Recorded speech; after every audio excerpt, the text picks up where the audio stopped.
จากพระอธิการวีรยุทธยุทธวีโรเจ้าวาดวัดหนองเงือกพร้อมคณะศรัทธาทุกหลังคาเรือนเป็นเจ้าภาพขอเชิญชวนศรัทธาได้ร่วมงานประเพณีส่งน้ำพระธาตุประจำปี 2566 ในวันเสาร์ที่ 17 มิถุนายนโดยพร้อมเพรียงกัน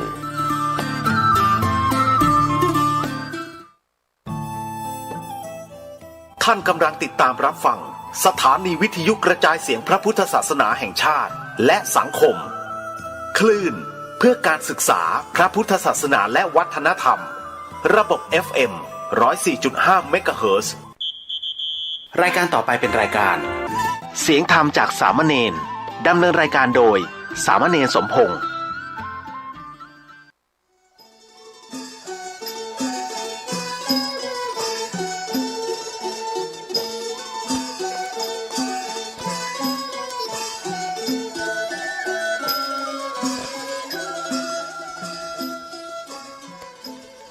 โลกนี้มีธรรมประจำที่เมื่อทำดีจะไม่ดีมีที่ไหนมีสุขบ้างทุกข์บ้างช่างประใดเป็นวิสัยของมนุษย์ปุถุชนขอกราบไหว้สาธุบาอาจารย์ทุกท่านขอเจริญพรศรัทธาญาติโยมผู้ใฝ่ในศีลในธรรมทั้งหลายมาแล้วรายการเสียงธรรมแจกเน้นน้อยสังเรือ จากวัดประแดงทั้งนี้โดยการนำคนนั้นพระครูโคสิทธิปริยัติยาพรเจ้าวัดประแดงเจ้าคณะตำบลสุเทพเขต 1เป็นประจำทุกวันพุธจาก 10 โมงจนถึง 11 โมงโดยประมาณทั้งนี้อาตมาภาพสามเณรสมพงษ์เป็นผู้ดำเนินรายการนั่งจัดรายการอยู่ที่วัดประแดงส่งเสียงมายังสถานีวิทยุ FM 104.5 ของวัดไฟหินซึ่งทางวัดไฟหินก็มีท่านพระครูสมุวิสุวัตรบรกิจโจในสถานีเมตตาธรรมภาพได้มีโอกาสฝึกได้มีโอกาสหัดในการน้อมนำเอาธรรมคำสอนองค์พระสัมมาสัมพุทธเจ้ามามาจากให้ญาติโยมฟังแบบนี้เป็นประจำทุกวันพุธถ้าทางสถานีบ่มีการถ่ายทอดสดเขาจะได้พบปะกันเพราะฉะนั้นญาติโยมทั้งหลายธรรมภาพได้รับความเมตตาจากครูบาอาจารย์หลายผู้หลายท่านด้วยกัน ที่คอยสั่งคอยสอนคอยติคอยชมธรรมภาพก็อย่างที่เคยบอกญาติโยมทั้งหลายมีหยังก็จะมานั่งนั่งจ่าให้ญาติโยมฟังเพิ่นถึงบอกอยู่วัดจะไปอยู่บ่ได้มันไหว้พระสวดโยโกห้องเอานำธรรมคำสอนองค์พระสัมมาสัมพุทธเจ้ามามาจากให้ญาติโยมฟังพ้องซึ่งอาตมาได้ทำตามที่ครูบาอาจารย์เพิ่นได้สั่งได้สอนมาโดยตลอดบ่ายบ่ปองเข้ามาจาก 4 โมงจนถึง 2 ทุ่มอาตมาจะได้เอาเทปที่บันทึกไว้เปิดส่งไปให้ญาติโยมฟังกันเป็นประจำถ้ามันมีอย่างเกิดขัดข้องเช่นฟ้าผ่ากาอย่างกาฝนตกฟ้าห้องกาก็ปิดเครื่องเพราะเครื่องมันจะพังมันมีปัญญาจะซ่อมมันเพราะฉะนั้นส่งไปให้ครูบาอาจารย์โดยเฉพาะที่รู้จักกันในรายกลุ่มได้Messenger กับ Facebook กับ LINE กับ YouTube กับพิมพ์เข้าไปว่าเน้นน้อยจังเหลือจังดัง YouTube ก่อนฟังได้ละเปิดฟังได้ละ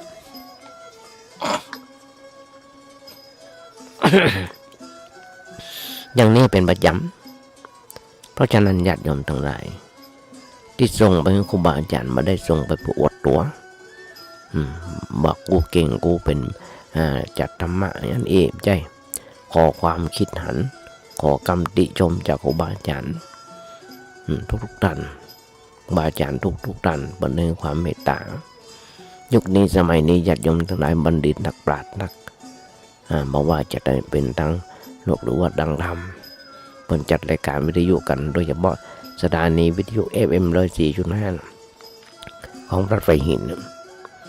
ก่อตั้งขึ้นมาโดยท่านพระครูปริยัติยานุสาร ตั้งแต่วันนั้นมาจนถึงวันนี้ ก็มีบัณฑิตนักปราชญ์มาเนอะช่วยกันจัดรายการเผยแผ่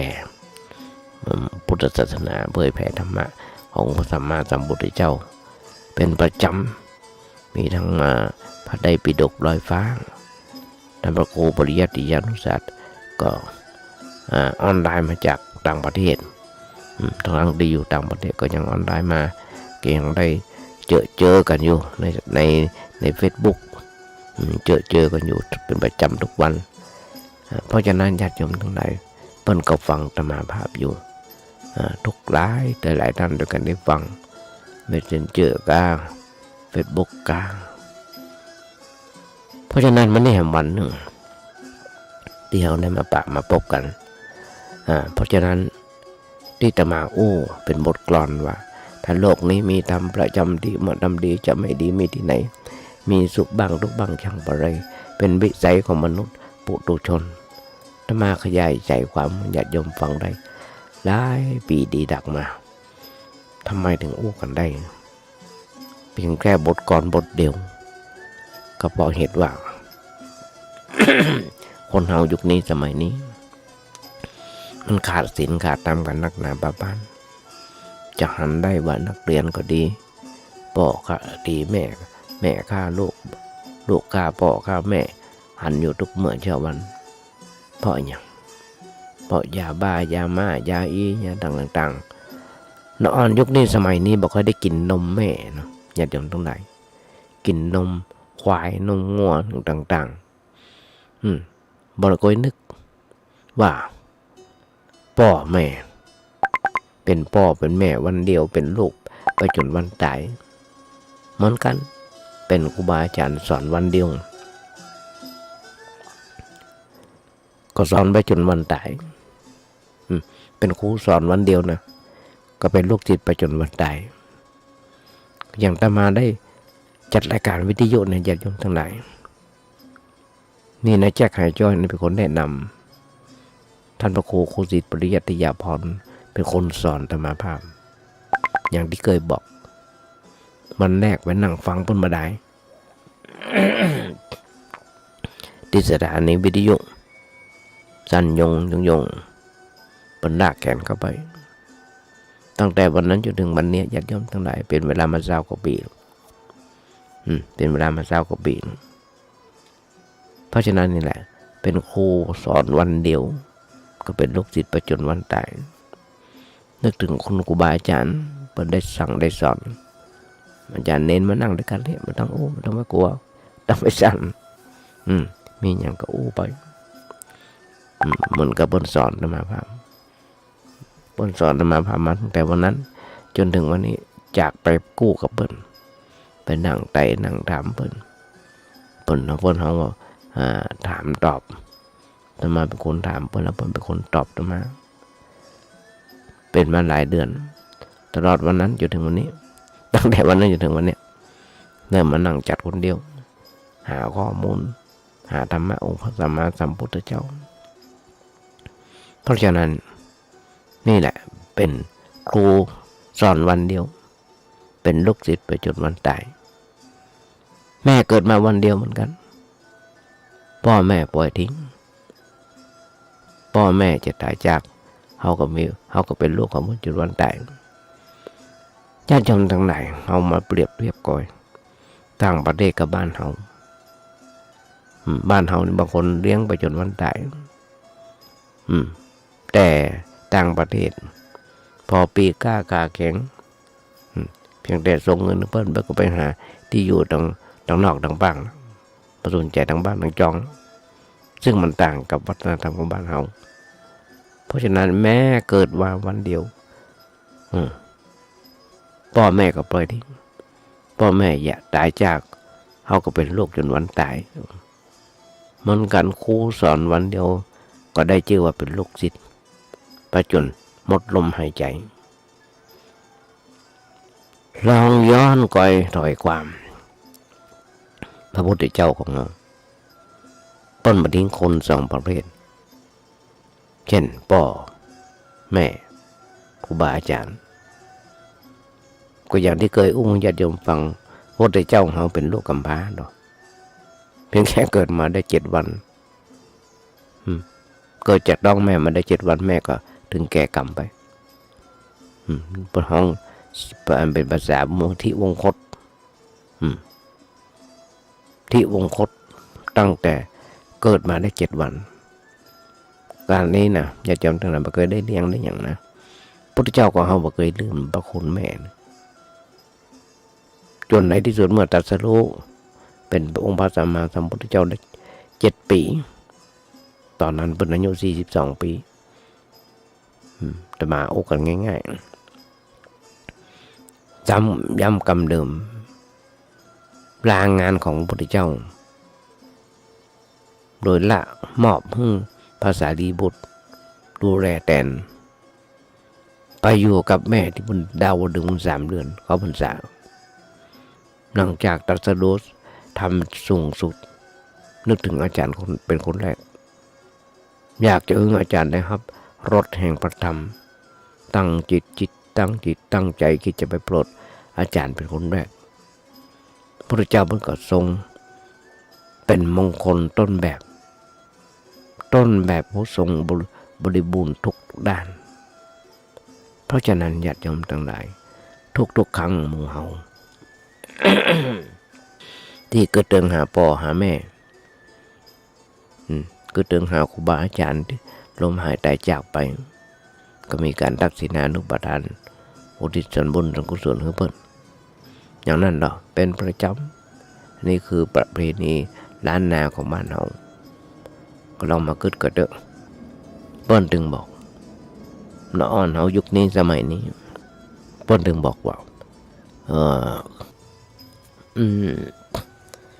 เขาก็จะหันได้ว่ามันมีความสุขกับว่ามีความทุกข์ในตอนที่เขางูว่าได้นึกถึงพ่อถึงแม่เขาหูได้หลายสิ่งหลายอย่างที่เขาอู้กันอย่างเช่นว่าสุขหรือทุกข์อยู่ที่เขากึดทุกเมื่อเช้าวันญาติโยมทั้งหลายคนเฮานั้นมันสุขมันทุกข์มันอยู่ที่เฮากึดบ่ได้อยู่ที่อันหยังเฮากึดไว้เสมอว่าถึงแม้จะมีเฮาจะมีหนี้สินล้นพ้นต้นตัวหนี้สินล้นพ้นธนาคารแต่ก็เป็นหนี้เพียงแค่ด้วยทรัพย์ส่วนชีวิตของเฮาบ่ได้เป็นหนี้ไผบางคนกึดหรอกเป็นหนี้หลายสิ่งหลายอย่างบางคนหาหนี้ทั้งปีทุกคนนะญาติโยมทั้งหลายที่เขาอู้กันเขาหูกันเขามาอาศัยโลกอยู่เพื่ออะไรทุกวันนี้ทุกคนก็ตอบได้แต่ส่วนตัวอาตมาภาพนั้นอาศัยโลกอยู่เพื่อสร้างความดีโลกที่เขาอาศัยอยู่เนี่ยอาตมาเคยฟังหลวงปู่พุทธทาสหลวงปู่ปัญญาเปิ้นบอกถ้าธรรมะไม่กลับมาโลกาจะวินาศพอเถอะญาติโยมหุ้นส่วนทำทั้งหลายทุกเมื่อเช้าวันพระสงฆ์องค์เจ้ามี 2-3 แสนตนมี 2-3 แสนตนมีบักกี่ตนมีบักกี่ตนที่จะทำแบบนี้ที่อาศัยโลกเพื่ออยู่สร้างความดีแม้กระทั่งพยาบาลก็ดีหมอก็ดีขาดแคลนญาติโยมทั้งหลายข่าวบักกี่วันที่ผ่านมาเนี่ยหมอขาดแคลนที่วัดขาดแคลนมันบอกค่อยมีหมอเรียนจบก็ลาออกไปทำงานภารกิจส่วนตัวไปอยู่ต่างประเทศหรือไม่ก็ไปอยู่ตามคลินิกไปอยู่ตามโรงพยาบาลเอกชนส่วนโรงพยาบาลรัฐนั้นบอกว่ามีกันละบอกว่าอยู่กันละต้นบอกหมอ1 คนต่อคนไข้30-40 คนที่ต้องรักษา มันบ่ไหวญาติโยมทั้งหลายมันโกรธกันตรวจคนไข้คนละกี่นาทีเองคนไข้กี่นาทีเองบางห้องยามีเป็นร้อยนั่งกองนั่งท่ากันหมอก็เข้าเวรเจ้าต่อบ่ายต่อดึกครับจนล้มป่วยกันมีหลายด้วยกันอันนี้บอกว่าอันนี้กลมหนึ่งแล้วอันนี้อย่างหนึ่งแล้วครูก็เหมือนกันขาดแคลนบุคลากรครูเต็มตามบ้านตามเมืองอยู่กันในที่เจริญกันทั้งนั้นแต่ตามรอบขอบชายแดนรอบตำบลห้วยบนดอยมันก็จะมีครูใครที่จบครูมาก็ไปอยู่บนดอยที่อยู่กันอดทนจนเป็นผอบางโรงเรียนนักเรียนเป็นร้อยมีครู2 คนมีครูใหญ่ผู้ช่วยบางทีเป็นทั้งผู้ช่วยเป็นทั้งพันโรงเป็นทั้งทุกอย่างเป็นเฮือเปิ้นทำงานเฮือเปิ้นเพราะเขามีบุคลากรที่ส่งไปใครจะเป็นครูจบครูมาก็อยากอยู่ในตัวในเมืองทั้งนั้นเพราะฉะนั้นหลายสิ่งหลายอย่างที่ประเดประดังเข้ามาเป็นมาหลายปีดีดักแต่มาหันลูกหันหลานเป็นครูกันจบครูกันเพราะฉะนั้นนี่แหละญาติโยมทั้งหลายต้องกึดกันสักน้อยหนึ่ง ว่าเราอยู่บนโลกอาศัยโลกอยู่นะเพื่อสร้างความดีโลกที่เราอาศัยอยู่เนี่ยแม้กระทั่งสิ่งต่างๆที่เรากำลังครอบครองอยู่ทั้งหมดล้วนแต่เป็นของโลกโดยแท้จริงดังนั้นนี่อาตมาได้ยินหลวงปู่ปัญญาพูดว่าเพราะขาดความเข้าใจต่อความเป็นจริงของชีวิตหลงยึดติดยึดถือกันว่าสิ่งนั้นสิ่งนี้เป็นของเฮาอันนั้นกับเมียเฮาอันนี้กับผัวเฮาอย่างตะว่าวันซื่นผัวลากเมียไปบุบไปอย่างไปทุบไปตีเอาจนเปิ้นตายแล้วก็ตีคุกที่ตารางหาว่าฮักเปิ้นฮักแบบไหนถึงไปฆ่าเปิ้นไปมาเมาเหล้าบอกเรื่องไปทุบไปตีเปิ้นเอาจนเปิ้นตายอันนี้มันมาจากความฮักเราจะจมทั้งหลายอันนั้นกับลูกเขานี่กับเมียเขาลองหวนก่อยลองนึกถึงกรรมที่พระพุทธเจ้าเปิ้นอู้ครูบาอาจารย์เปิ้นอู้เปิ้นบอกว่าส่วนตัวเขาแท้ๆก็ยังบ่มีแล้วจะเอาสิ่งต่างๆหรือว่ารูปเมียที่ไหนมาแต่ที่ไหนอันเนี้ยมันจุตัวเก่าเมื่อเราจุตัวเก่าหลอกตัวเก่าลงที่ดูยึดเอาตัวสิ่งต่างๆที่เป็นของโลกมาโอบมากอดไว้มันเป็นของตัวย่อมต้องถูกลงโทษนั่นคือได้รับความทุกข์ความทรมานเป็นผลตอบแทนไปโอบกอดไว้นักเท่าใดเพื่อนคนนั้นก็ย่อมได้รับความทุกข์ความทรมานนักเท่านั้นแต่คนที่ฉลาดเปิ้นจะกึดแต่เพียงว่าเขาเกิดมาในโลกนี้เขาหอบเอามาบีแต่เพียงร่างกายที่เปลือยเปล่าประดอนมาใส่โลกอยู่เพื่อสร้างความดีสิ่งต่างๆที่โลกมีอยู่เขาขอหยิบยืมใจก่อนเท่าที่จำเป็นเมื่อยังชีวิตเพื่ออยู่รอดเพื่อให้ชีวิตเราเนี่ยอยู่รอดปลอดภัยแต่จะขอใจสิ่งต่างๆของโลกอย่างทนุถนอมระมัดระวังใจอย่างพอดีบาสะสมบักกักตุนเมื่อเสร็จกิจของการเกิดมาเพื่อสร้าง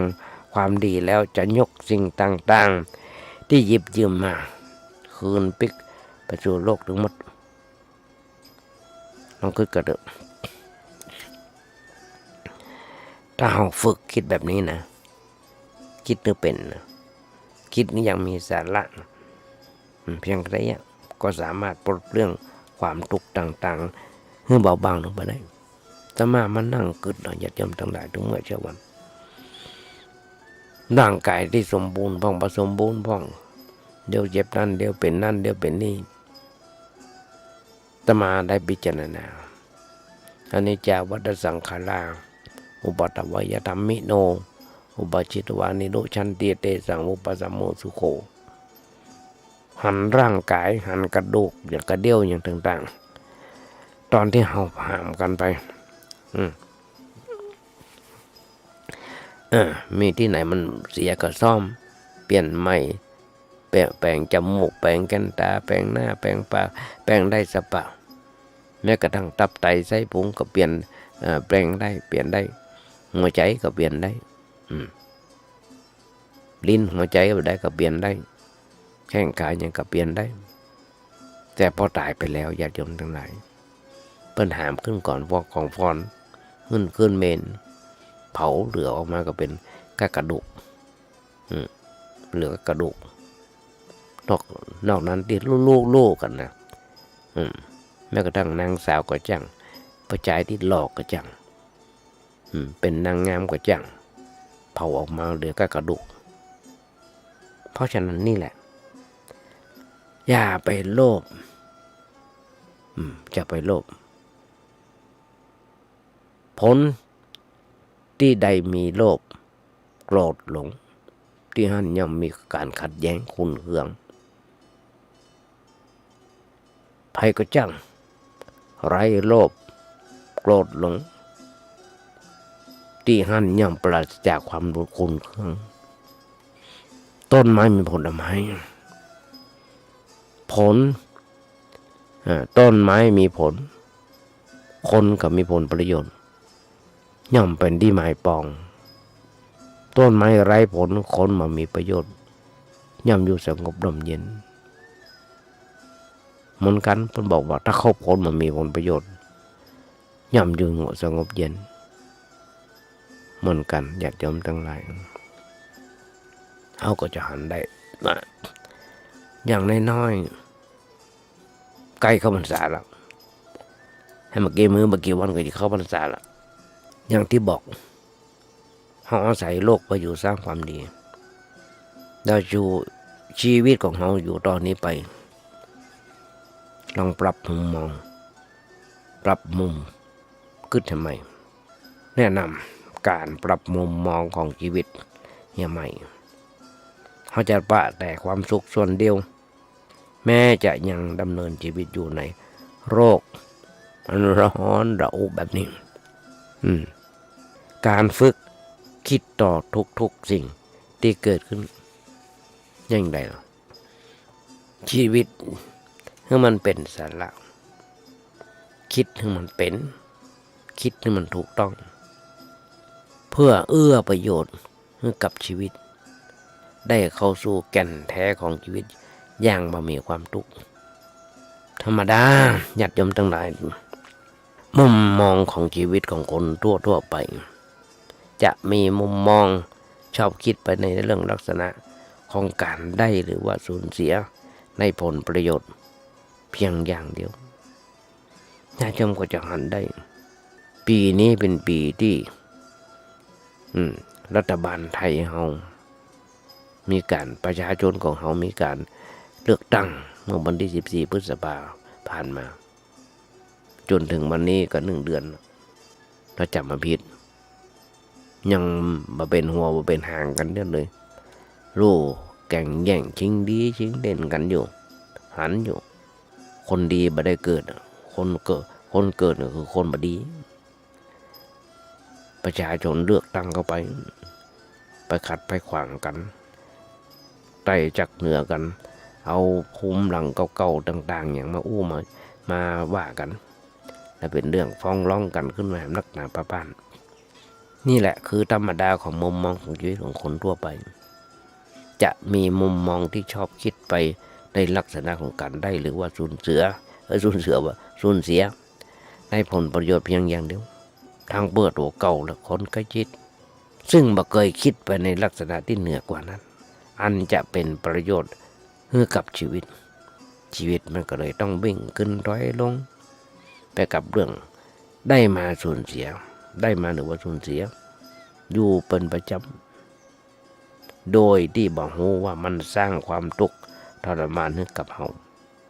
บางคนถึงแม้จะฮู้เป็นในอยู่บ้องว่าถ้าใส่ร้ายเปิ้นนั้นจะต้องติดคุกติดตารางต้องเสียเงินเสียทองค่าสินใหม่ต่างๆแต่ก็แบบสามารถดีดเอาตัวออกมาแห่จากสิ่งถึงสองได้ปนห้องกันว่าไหวสวยรวยกระเช้าเพราะขาดความเคยชินต่อแนวคิดเดิมๆอันนั้นมีหลักบัลลังก์นักกว่าซึ่งได้ลงรากฝังแน่นอยู่ในใจมาหมื่นแต่ก็บ่เคยเหลือวิสัยนะที่จะเพียรพยายามฝึกคิดฝึกพอแต่ในแง่ที่ดีที่มีประโยชน์หมู่นี้ญาติโยมทั้งหลายบอกให้ฟังธรรมะฟังเหมือนกันบางคนเข้าหูซ้ายทะลุหูขวาทุกคนเผชิญทุกข์ด้วยใจที่สงบจะมาบอกบ้านเมืองเขาจะวุ่นวายอย่างไรก็ช่างเขาจะต้องเผชิญทุกข์ด้วยใจที่สงบคนเฮาเมื่อมีปัญหาเกิดขึ้นก็เกิดการสับสนวุ่นวายจนต้องเป็นทุกข์ใจเป็นทุกข์ใจกับเรื่องที่เกิดขึ้นจนเกินเหตุเลยบ่เป็นอันกินอันนอนเป็นอันหลับอันนอนไม่จะยืนจะนั่งจะเตี้ยวจะลุกพอปัญหาบาหันแก้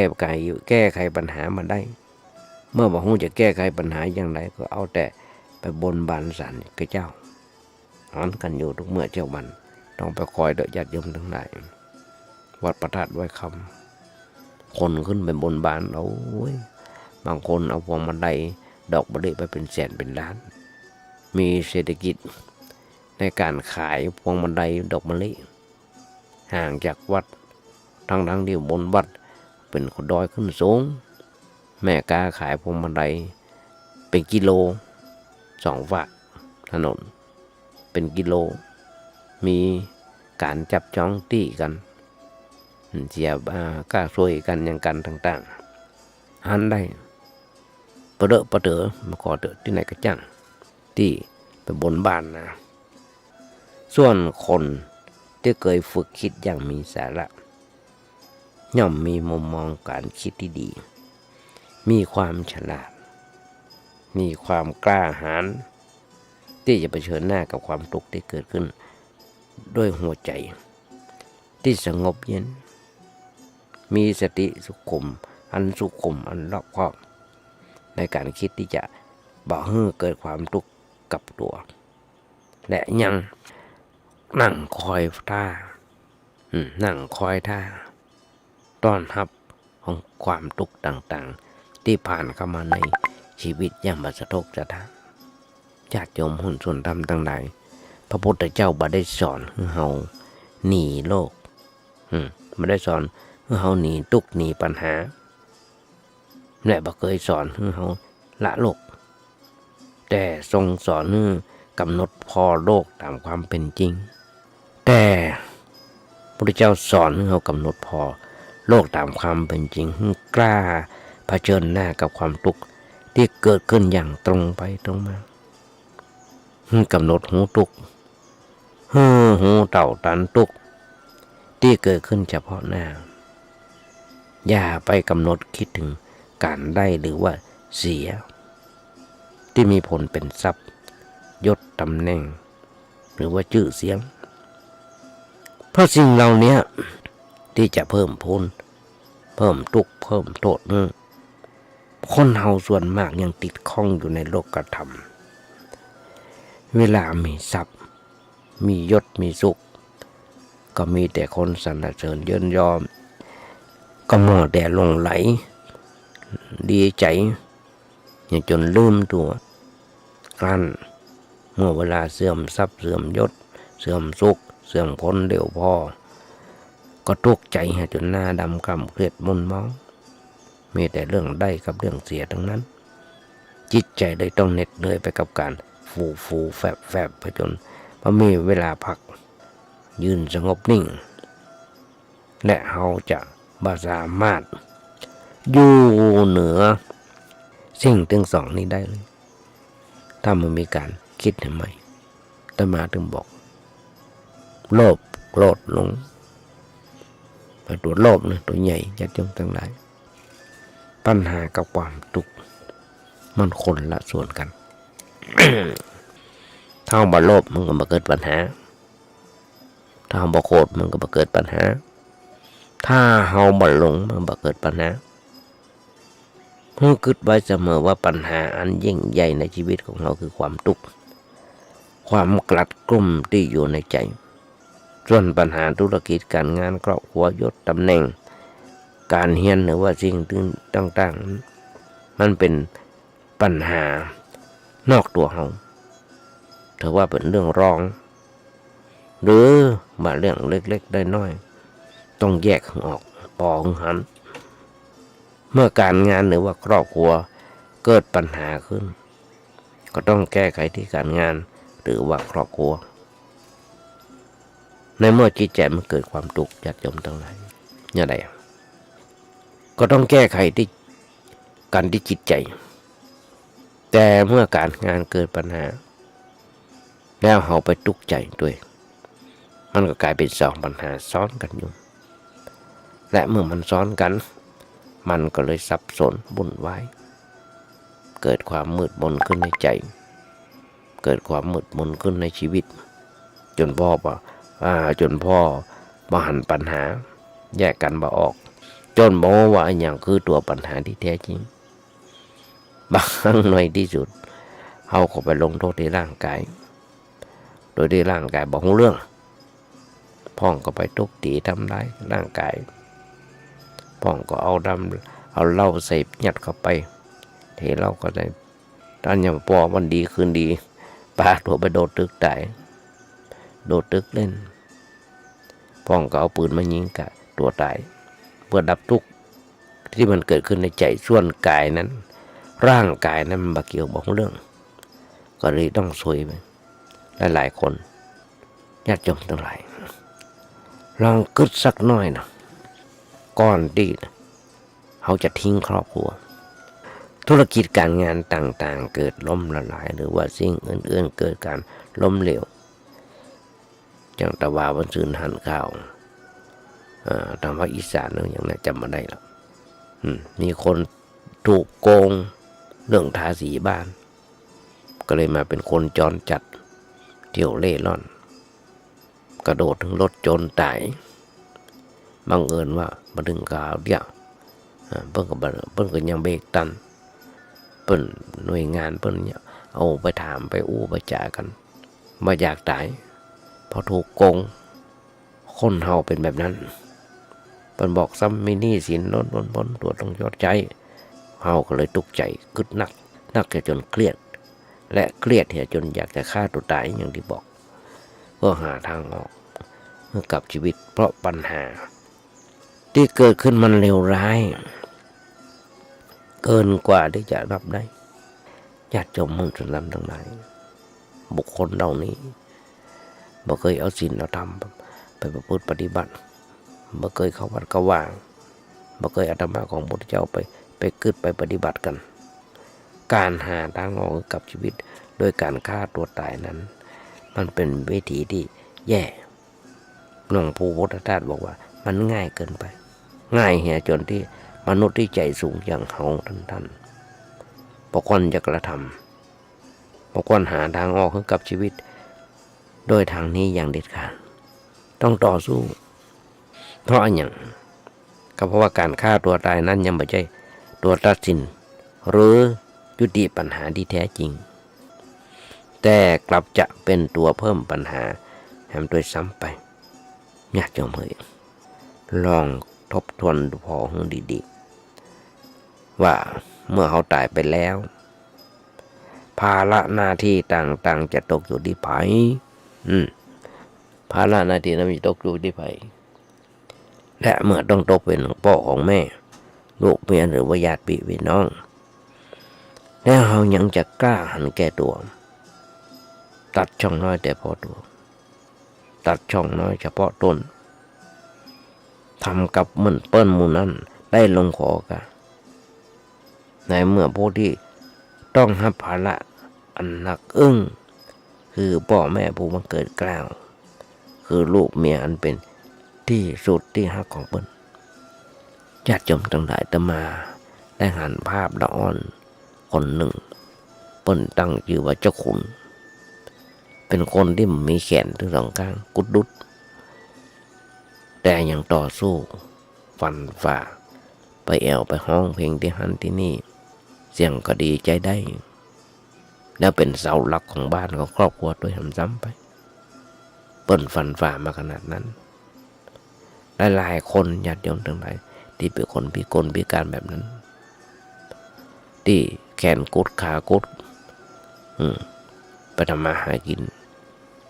แล้วไหนล่ะที่บุคคลทุกคนหลายคนที่สมบูรณ์แบบบางคนเปลี่ยวด็อกเตอร์อุตส่าห์ไปเรียนด็อกเตอร์ม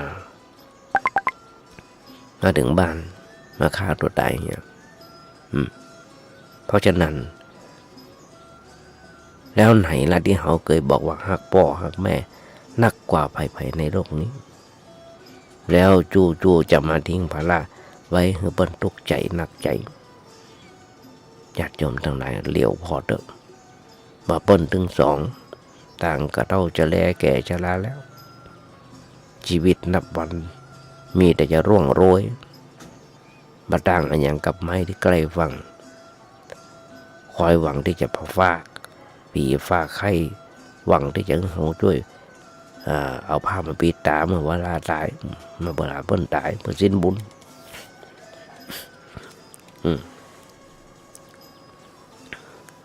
แล้วไหนล่ะที่เคยพร่ำบอกว่าฮักเธอคนนี้มากยิ่งกว่าปลาฮักน้ำแล้วจะขออยู่ร่วมหัวจมท้ายไปกันด้วยกันตราบเท่าที่ความตายจะมาพลาดพรากจากไปมีสุขขอร่วมเสพในยามมีทุกข์เขาจะร่วมช่วยกันแก้ไขคอยเป็นกำลังใจให้กันต่อกันสู้ฝ่าฟันกับปัญหาต่างๆที่เกิดขึ้นแล้วไหนล่ะที่เคยบอกว่าหักลูกจนหมดหัวใจหักลูกจนหมดชีวิตอยากจะหันลูกๆใหญ่หน้ากล้าบานไปพร้อมๆกับความอบอุ่นที่ได้รับญาติโยมทั้งหลายที่ฟังอยู่เปิดใจให้กว้างอาตมาขอบอกว่าเปิดใจให้กว้างเพื่อเรียนรู้เพื่อเรียนรู้อนิจจังเฮาจะต้องเปิดใจให้กว้างออกไปเพื่อเรียนรู้และยอมรับในทุกสิ่งที่เกิดขึ้นว่าสิ่งทั้งหมดทั้งมวลสามารถพลิกผันเกิดขึ้นได้ตามเหตุผลของมันตามเหตุผลของมันเสมอเช่นเรื่องธุรกิจการงานล้มละลายหรือว่าเรื่องอื่นๆเกิดการล้มเหลวบางคนเป็นดาราญาติโยมทั้งหลายมานั่งขายผักขายไม้อยู่ตามประกาศก็หาว่าเพิ่นบ่มีงานทำก็มานั่งงอมืองอเท้าหรือญาติโยมทั้งหลายอันใดที่เป็นสตุ้งสตางค์เพิ่นก็ทำหมดเอาหมดบางคนธุรกิจล้มละลายหรือว่าเรื่องอื่นๆเกิดการล้มเหลวและมันอาจจะเกิดขึ้นได้กับทุกๆคนยิ่งเมื่อกี่ปีที่ผ่านมา 2-3 ปีที่ผ่านมาที่โควิดผ่านเข้ามาในประเทศไทยของเราหรือว่าทั่วโลกโควิดเข้ามาต่างแย่ๆเหมือนกันทั้งนั้นเพราะสิ่งต่างๆล้วนแต่ถูกแขวนหรือว่าห้อยไว้กับความบ่เที่ยงแท้แน่นอนอันยังบางทีมันก็จะเดินขึ้นบางทีมันก็ถอยลงเสื่อมลงมันเป็นของมันอย่างนี้ญาติโยมทั้งหลายอันนี้จังมันบ่เที่ยงเพราะมันเป็นของที่มีอยู่คู่กับโลกมาเมื่อแล้วทุกชีวิตที่เกิดมาในโลกนี้ก็ล้วนแต่ต้องเผชิญหน้าพบปะกับ มันตรงนั้นแม้ว่าอาจจะมีลักษณะที่แตกต่างกันไปพ้องก็ตามและเรื่องธุรกิจการงานหรือว่ายศตำแหน่งเจริญขึ้นหรือว่าเสื่อมลงมันก็ไม่ได้เกิดขึ้นจากอำนาจของเทวดาฟ้าดินที่ไหนมันเป็นกฎธรรมดาที่มีอยู่ในโลกนี้เพราะฉะนั้นจงอย่าคิดเป็นทุกข์ไปกับเรื่องราวเหล่านั้นแค่ของหูจักว่ามันเป็นของมันอย่างนั้นเองคือบ่มีความเที่ยงแท้แน่นอนอะไรอย่างเลยสักอย่างเดียวญาติโยมก็จะหันได้หน่วยงานแต่ละหน่วยงานที่เดือดร้อนหอนไหม้มาเดี๋ยวนี้เพราะว่าเป็นขยะเป็นขยะที่ไปซุกไว้พื้นพรมเป็นขยะที่ซุกไว้พื้นพรมก็ทำให้พื้นพรมนั้นสกปรกพอมีคนมาทำความสะอาดก็สามารถเดือดร้อนร้อนไหมนั่นคือเป็นผลละกรรมกรรมมุนาวัตตติโลโกสัตว์โลกย่อมเป็นไปตามกรรมทำกรรมดีไว้มันก็ได้ดีทำกรรมชั่วไว้มันก็จะได้ชั่วถึงกับติดคุกติดตารางญาติโยมทั้งหลายบางคนถึงกับท้อแท้ถึงท้อแท้แต่อย่าแพ้พ่ายเพราะว่าอย่างจะเกิดปัญหาอย่างขึ้นในชีวิตจะหนักก็จังจะเบาก็จังขออย่าคิดให้มันเกิดการท้อแท้อ่อนใจเพราะการท้อแท้อ่อนใจนั้นมันจะทำให้ชีวิตของเราเหมือนกับว่าตายไปแล้วกึ่งนึงซีกหนึ่งมันเถอะมันฝึกคิดอย่างมีสาระเพื่อสร้างเสริมเติมแห่งใจให้กับชีวิตอยู่เสมอแล้วสักวันหนึ่งเราอาจจะปิกมายืนอย่างมั่นคงตัดที่เราล้มอยู่นั่นเองหรือเราอาจเกิดความท้อแท้อ่อนใจต่อปัญหาที่กำลังประสบอยู่ก็ตื่นอย่าว่าถึงจะท้อแท้แต่เราจะแพ้บ่ได้เพราะอย่างเพราะคนที่รอคอยเราความหวังจากเขายังมีอยู่ยังมีอยู่ถ้าเราแพ้เหี่ยคนหนึ่งแฮมหลายคนต้องลำบากแฮมหลายคนต้องลำบากจัดยมมุ่นส่วนทำต่างหลายแต่มาถึงบอกโลกนี้มีทำประจำที่เมื่อทำดีจะไม่ดีมีที่ไหนมีสุขบ้างทุกบ้างช่างปะไรเป็นวิสัยของมนุษย์ปุถุชนแก้ได้เท่าใดก็เอาเท่าอันแก้ได้เท่าใดก็เอาเท่าอัน ฮึกกึดเนี่ยว่าเรื่องราวใดๆที่เกิดขึ้นมันเกิดขึ้นเพื่อแก้ไขเกิดขึ้นมาเพื่อแก้ไขเพื่อเกิดการพัฒนาไปสู่ในทางที่ดีขึ้นเพื่อเจริญขึ้นเสมอมันไม่ได้เกิดขึ้นมาเพื่อเฮาต้องมากระตุ้มหนักอกหนักใจจนคิดจะทำร้ายตัวเองบางคนการงานมีปัญหาก็จะลาออกจะทะเลาะเบาะแว้งกันถึงกับฆ่ากันตายก็มี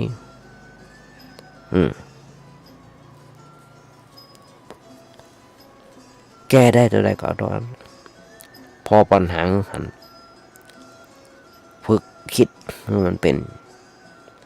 แล้วเขาจะบ่เป็นทุกข์แต่ว่าเขาต้องรู้ความจริงไว้ว่าปัญหาหลายๆอย่างปัญหาหลายๆเรื่องเขามาอาจจะแก้ไขมันได้ก็มีเพราะมันเป็นสิ่งที่แก้ไขไม่ได้ตามเหตุผล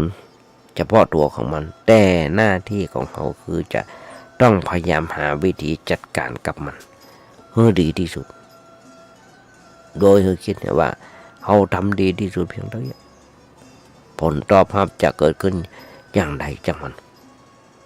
จะได้หรือว่าจะเสียก็จังมัน เฮาก็ทำตามหน้าที่ของเฮาดีที่สุดเฮาก็ถูกต้องแล้วเรื่องจะดีหรือบ่ดีบ่ใช่เรื่องของเฮาญาติโยมมุ่งชวนทำทั้งหลายบอกวันนี้กับวันหน้าต้องแปลเปลี่ยนหลายๆอย่างที่รัฐบาลกำลังจะก่อตั้งขึ้นมากำลังจะมีรัฐบาลใหม่มารัฐบาลเก่าจะเป็นอย่างไรก็ช่างมันบางคนเดือดร้อนเนาะล้มละลายกันเป็นแถบๆกันธุรกิจอย่างต่างๆบางที่บางแห่ง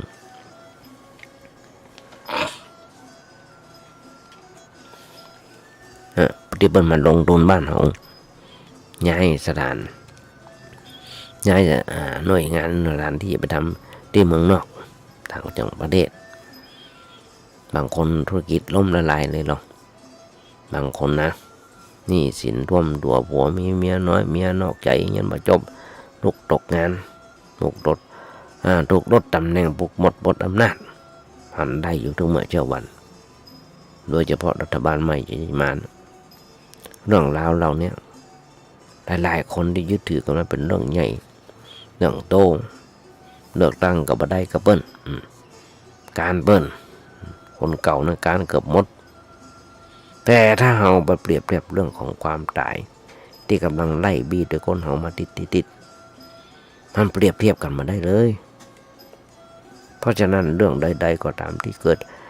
เป็นเรื่องภายนอกตัวเราก็ถือเห็นว่ามันเป็นเรื่องเล็กๆน้อยๆเป็นเรื่องของโลก